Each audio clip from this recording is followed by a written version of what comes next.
ये श्री भगवद गीता के प्रथम अध्याय का 15वां श्लोक है।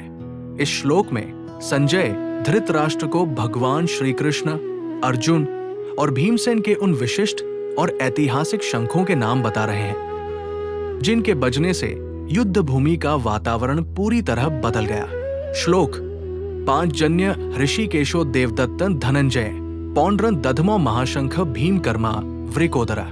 भावार्थ: संजय कहते हैं, अंतर्यामी भगवान श्री कृष्ण ने पांचजन्य नामक शंख बजाया। अर्जुन, धनंजय ने देवदत्त नामक शंख बजाया और भयानक कर्म करने वाले भेड़िए जैसी क्षुधा भूख वाले भीमसेन ने पौंड्र नामक महाशंख बजाया। विस्तृत तात्पर्य: इस श्लोक में प्रयुक्त नाम और विशेषण केवल पहचान के लिए नहीं है, बल्कि उनके पीछे गहरे आध्यात्मिक और व्यावहारिक अर्थ छिपे हैं। 1. श्री कृष्ण के लिए ऋषिकेश शब्द का प्रयोग। ऋषिकेश का अर्थ है इंद्रियों के स्वामी या अंतर्यामी।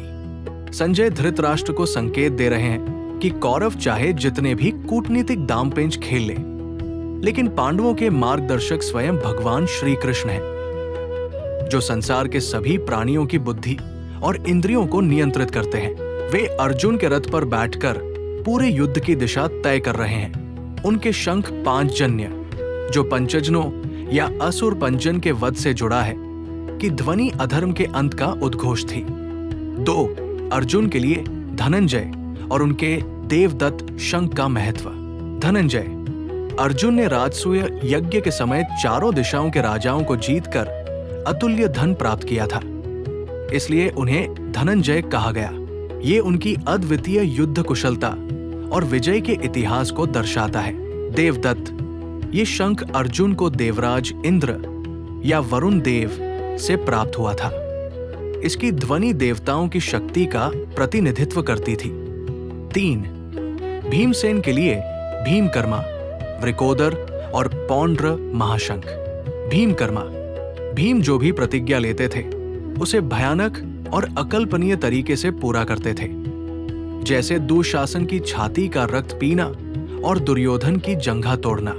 वृकोदर: भीम के भीतर वृक, भेड़िए के समान तीव्र जठराग्नि थी, जिससे वे असीमित भोजन पचा सकते थे और उनके भीतर असीमित शारीरिक बल भी था। उन्होंने जो शंख बजाया वो साधारण शंख नहीं बल्कि एक महाशंख था, जिसका नाम पौंड्र था।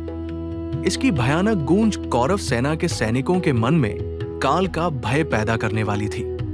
निष्कर्ष: इस श्लोक के माध्यम से संजय धृतराष्ट्र को ये समझा रहे हैं कि पांडव पक्ष के शीर्ष नेतृत्व के पास न केवल दिव्य अस्त्र शस्त्र है, बल्कि उनके पास ऐसी अलौकिक क्षमताएं हैं जो कौरवों की विशाल सेना पर भारी पड़ेंगी। इसके ठीक बाद अगले श्लोक में युधिष्ठिर, नकुल, सहदेव और अन्य योद्धाओं के शंखों के नाम आते हैं।